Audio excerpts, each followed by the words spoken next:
wabarakatuh. Kita lanjutkan kembali. Nah, pada pertemuan kali ini kita membahas mengenai yang namanya kointegrasi ya, atau co-integration.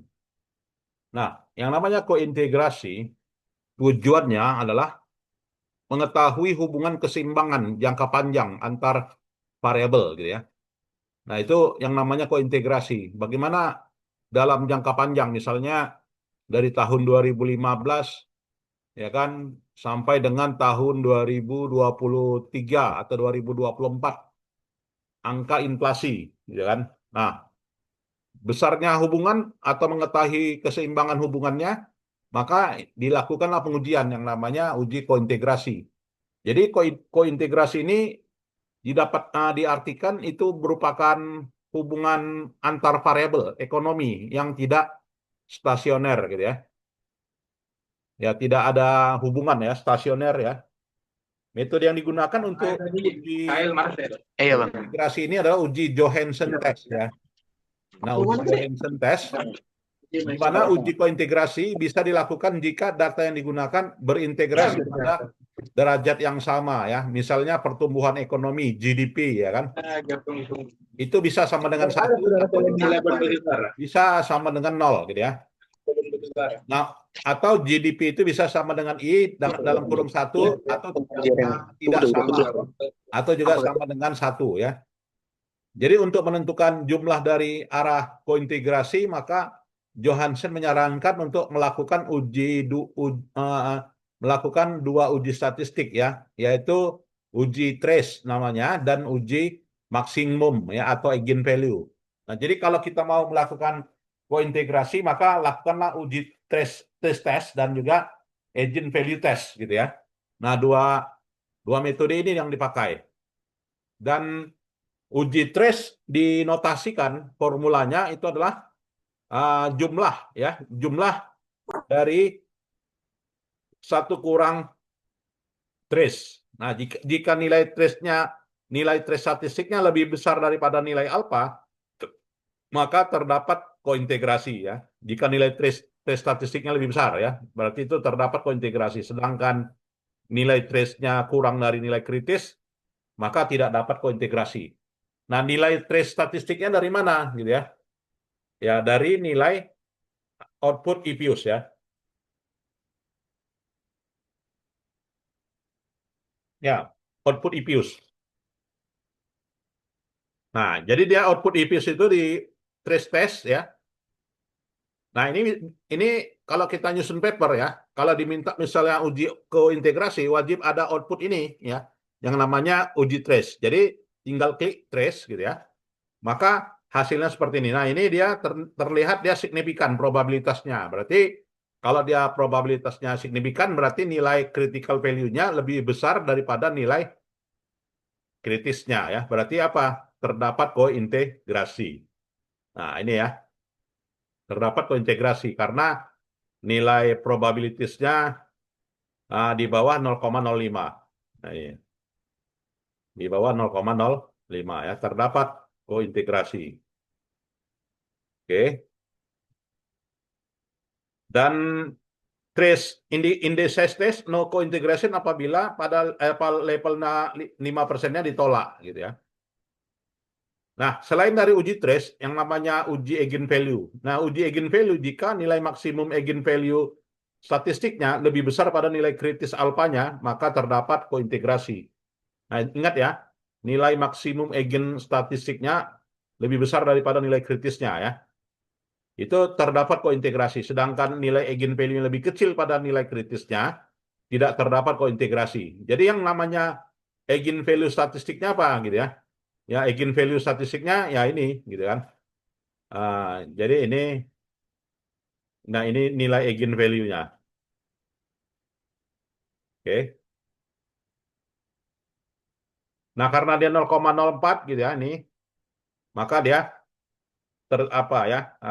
dengan eigenvalue itu terdapat kointegrasi ya. Nah, jadi dalam kointegrasi juga dilakukan hubungan antara variabel satu dengan variabel independen lainnya ya. yaitu dengan cara Granger test. Nah, jadi apa itu Granger test? Ya, Granger test itu melihat ya apakah terdapat hubungan antara variabel dependen satu dengan variabel dependen yang lainnya. Nah, itulah yang namanya causality Granger ya. Di mana kemungkinannya causality Grangernya apabila R-nya ya kan berpengaruh terhadap M gitu ya, atau juga M-nya berpengaruh terhadap R gitu ya. Jadi R itu bisa sama juga dengan M, atau juga R itu tidak sama dengan S ya. Jadi teori ini ya memprediksi ya hubungan antar variabel ya. Jangan kata lain ya kalau kita di dalam SPSS namanya uji korelasi ya. Nah, kalau di dalam namanya IPIUS itu kita namanya causality Granger gitu ya, kesamaannya. Contoh, apakah terdapat hubungan antara pengeluaran pemerintah dengan output? Nah, dalam teori Keynes kita dinyatakan bahwasanya government spending berpengaruh terhadap output, gitu ya. Teori Wenger menyatakan juga ya bahwasanya real output itu ada pengaruh ya terhadap government, gitu ya. Seperti ini. Nah, ya. Nah, seperti ini. Nah, jadi berarti masing-masing di sini ada hubungan, gitu ya. Ada hubungan dan juga secara klasik bahwasanya Y dan G itu adalah independen berdiri sendiri. Jadi dalam konteks ini, artinya dalam konteks statistik, ya, dalam konteks ekonometrik, gitu ya, maka ada keterkaitan antara satu variabel dengan variabel yang lain. Dan juga teorinya memang ada, yaitu teori Keynes tadi, gitu kan. Keynes menyatakan government spending itu ada hubungan dengan output, ya. Begitu juga Wagner hypothesis yang menyatakan ada hubungannya. Jadi memang teorinya ada kedua-duanya hubungan, maka itulah disebut dengan apakah terdapat hubungan atau tidak, maka kita mendukung teori. Ya kan? Yaitu dengan cara melakukan yang namanya causality Granger. Nah, ini ya, causality Granger. Dan causality Granger itu asumsinya di mana seri-serinya diasumsikan stasioner ya. Jadi kita mau lakukan uji causality Granger, maka asumsinya harus stasioner. Kalau nggak stasioner, maka kita tidak bisa lakukan causality Granger. Nah, ini kata lainnya. Dan nilai error term, ya apa itu error term? Ya, error term itu residual ya. Nah, itu error term itu residual. Oke. Error term itu residual. Ya, itu tidak berkorelasi. Residual satu dengan residual lainnya tidak ada korelasi. Nah, ini U1 T dengan U2 T tidak ada hubungan. Nah, maka dikatakan dengan asumsinya harus dipenuhi ini. Oke. Dan prosedur uji causality Granger di sini kita lakukan regresi, ya kan? Ya, jadi namanya regresi causality Granger. Jadi dari regresi tersebut gitu ya, maka akan dapat ya kan? Akan dapat dihitung nilai F hitungnya. Jadi nilai F hitungnya apabila lebih besar daripada nilai F tabelnya, ya maka tidak terdapat hubungan ya.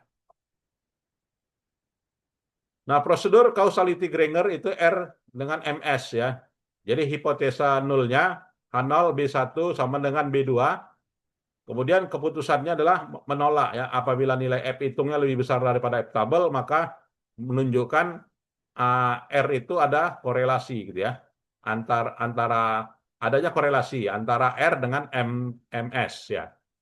Itu cara membacanya ya. Berarti variabel satu dengan variabel lainnya ada hubungan. Bahasa lainnya korelasi gitu ya. Jadi causality Granger ini identik dengan uji korelasi. Nah, ini. Dan inilah dia hasil uji causality Granger-nya. Jadi uji causality Granger-nya menunjukkan signifikansi. Nah, ini kan dia 7E 0,5 ya. Berarti itu kan 0,000 nolnya 3 kali, ya kan, baru 705. Kan gitu. Jadi R does not Granger cause dengan S, gitu ya. Jadi probabilitasnya signifikan ya, R dengan R dengan M, ya kan? Ini R dengan M, kemudian ini M dengan R ya. Juga menunjukkan signifikan ya, karena dia 0,05 ya. GDP dengan M, ya tidak signifikan ya. M dengan GDP tidak ada hubungan ya, karena di bawah alfa 0,5 ya. GDP dengan R gitu ya, di bawah signifikan. Ini juga signifikan ya. Nah, itu. Dan kesimpulannya ya bahwasanya M ini variabel R ya dapat berhubungan kebijakannya satu dengan yang lainnya ya. Nah, inilah dia yang namanya uji causality Granger. Jadi kesimpulannya uji causality Granger wajib kita uji ya untuk melihat adakah terdapat hubungan variabel satu dengan variabel lainnya. Kalau teorinya memang ada hubungan, maka kita wajib tes ya. Nah, ini. Ada yang mau diskusi atas stationarity uji kointegrasi ini? Silakan. Jadi dengan kata lain, uji kointegrasi dalam SPSS uji korelasi gitu ya. Kalau dalam IPIUS namanya uji Granger. Nah, itu. Ada yang mau diskusi? Silakan. Kita berapa kali lagi pertemuannya, Dek? Yang ini terakhir, Prof.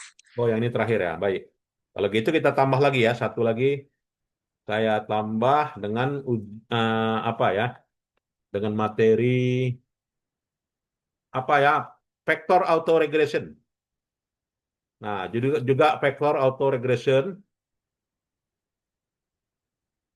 Nah, jadi kalau vector autoregression ini apa ya? Model non struktural ya. Model non struktural di mana metode vector autoregression ini dikembangkan oleh Christopher.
Nah, jika tadi kita melakukan uji causality gitu kan, identik dengan uji korelasi ya.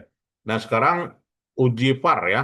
Jadi uji PAR ini adalah uji yang menunjukkan apa ya?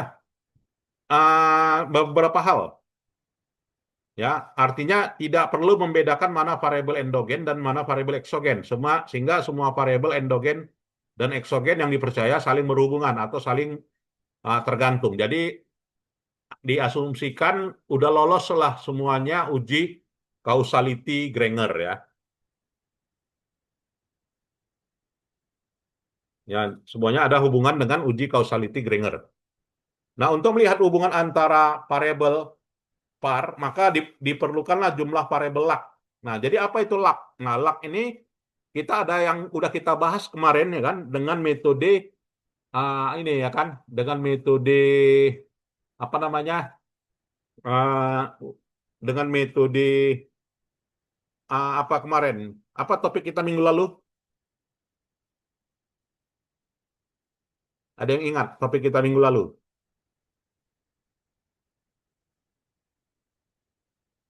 Siapa yang ingat?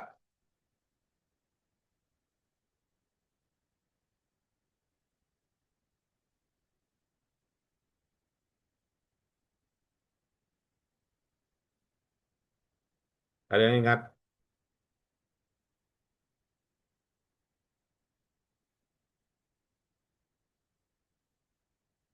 Yaitu dengan metode lag ya kemarin. Jadi untuk Iya, melihat Prof.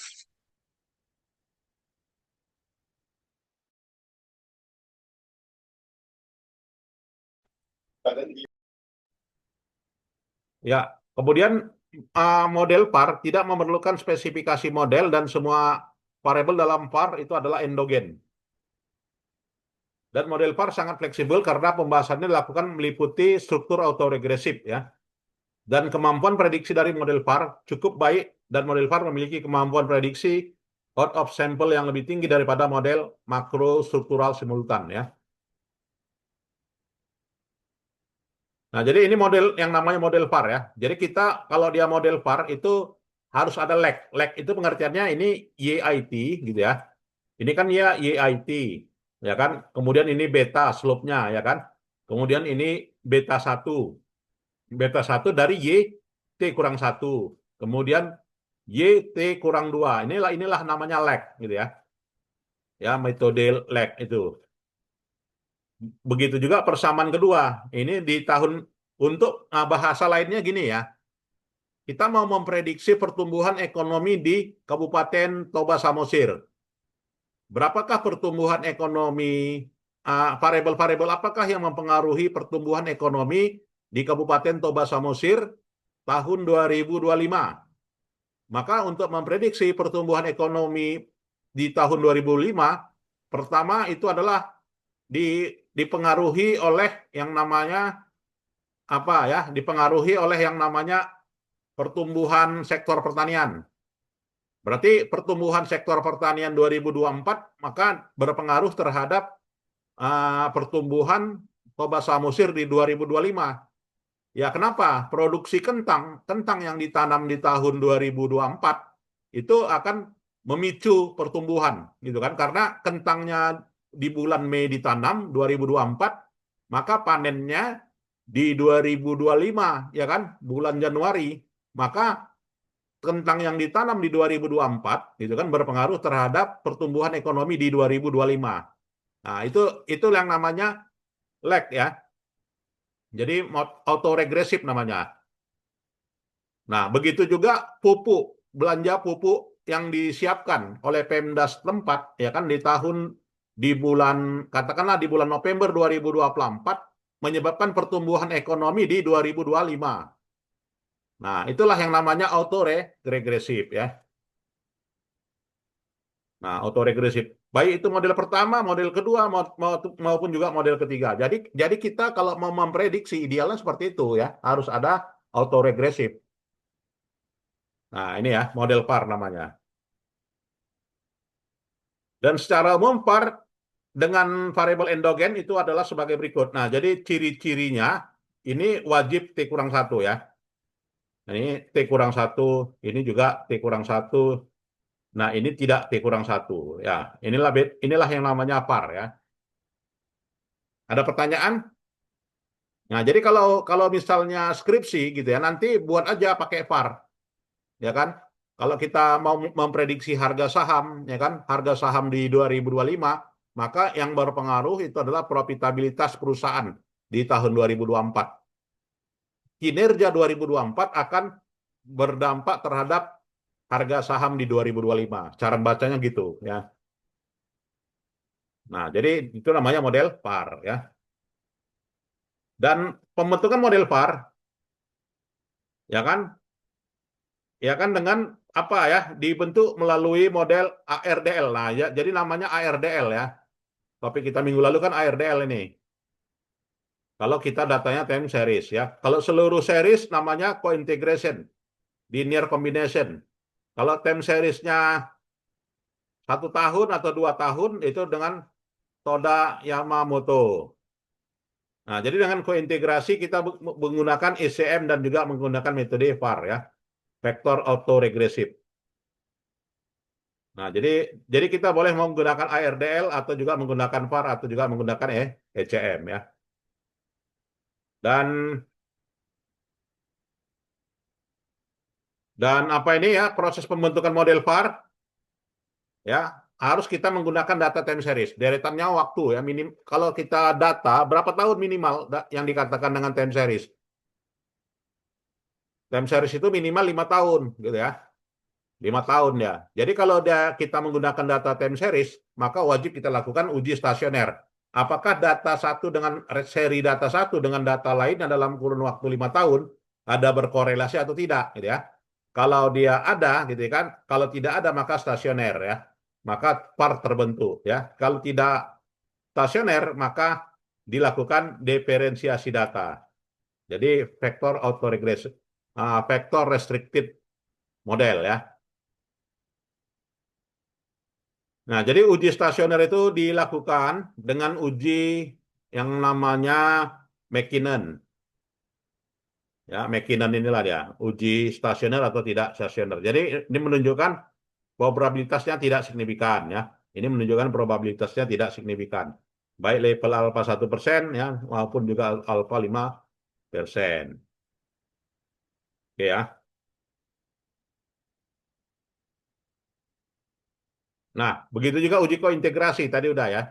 Nah, jadi kalau kita mau memprediksi apa ya, inflasi gitu kan, diperlukanlah data uang beredar ya. Karena uang beredar mempengaruhi inflasi, naik turunnya uang beredar berpengaruh terhadap inflasi. Begitu juga suku bunga, naiknya suku bunga berpengaruh terhadap inflasi ya. Nah, jadi uji PAR ini ya kita menentukan observasinya berapa ya dihitung dengan menggunakan formula ya. Dan lag optimal dapat dilihat dari statistik kriteria itu menggunakan IKK Information Criterion, Squad Information Criterion, Final Prediction Error, ya Han Quinn, ya dengan ketentuan nilai statistik yang terkecil pada nilai likelihood ratio yang terbesar ya. Nah, jadi caranya kita gunakan dari apa? Dari Ipius ya, kita masuk menu Quick ya. Dari menu Quick lalu klik menu Estimate. Ya, dari menu Quick Estimate pilih Standard PAR. Dari pilih standar PAR, maka exogenusnya dibentuk. Exogennya ini, kemudian lag-nya berapa tahun? Setahun ya. Kalau lag 2 tahun berarti data 2023 memprediksi 2025 gitu kan. Kalau lag-nya 1 tahun, maka data 2024 memprediksi 2025. Nah, kira-kira itu. Dan dalam menentukan lag itu, ya kita lakukan lagi dengan lag structure ya. Jadi klik lag structure, kemudian pilih lag length kriteria. Dari lag length kriteria muncullah lag include-nya. Oke, dari lag include-nya keluarlah output-nya sebagai berikut. Nah, inilah dia output-nya. Lag setahun, lag 2 tahun, lag 3 tahun gitu ya. Nah, ini nampak ya, hasil estimasinya ya. Besarnya menunjukkan bahwa asalnya lag optimal pada lag 1 tahun. Ya, jadi kalau kita mau memprediksi itu prediksi 1 tahun yang paling akurat gitu ya. Kalau prediksi 2 tahun, 3 tahun, 4 tahun, nah itu udah nggak akurat lagi gitu kan. Makanya para ekonom itu selalu prediksinya tahun depan gitu kan. Jarang dia prediksi 2 tahun lagi. Karena semakin memprediksi jauh lag-nya, maka semakin sulit diestimasi. Kira-kira begitu. Baik, ada yang mau berdiskusi? Silakan. Dan analisa model PAR yaitu dengan metode peramalan ya, dengan impulse respon, dengan varian decomposition, dengan uji kausalitas ya. Nah, dengan impulse respon di sini model VAR digunakan melihat dampak perubahan satu variabel dalam sistem terhadap variabel lainnya ya. Goncangan yang diberikan biasanya sebesar satu standar deviasi variabel itu ya. Ketentuannya jika grafik impulse respon function menunjukkan pergerakan semakin mendekati titik keseimbangan, kembali ke keseimbangan sebelumnya ya.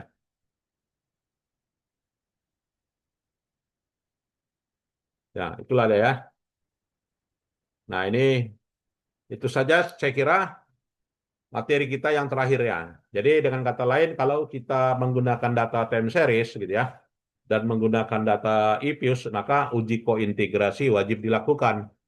Ya, begitu juga Pak uji vektornya ya, parnya dilakukan, harus ada outputnya. Boleh kita bahas di hasil ya. Baik, ada yang mau kita tanyakan? Cukup jelas ya. Maka dengan demikian berakhirlah perkuliahan kita dan saya tunggu paper UASnya ya. Dan nantinya saya nilai dan nilainya saya isi ya di satu satu USU.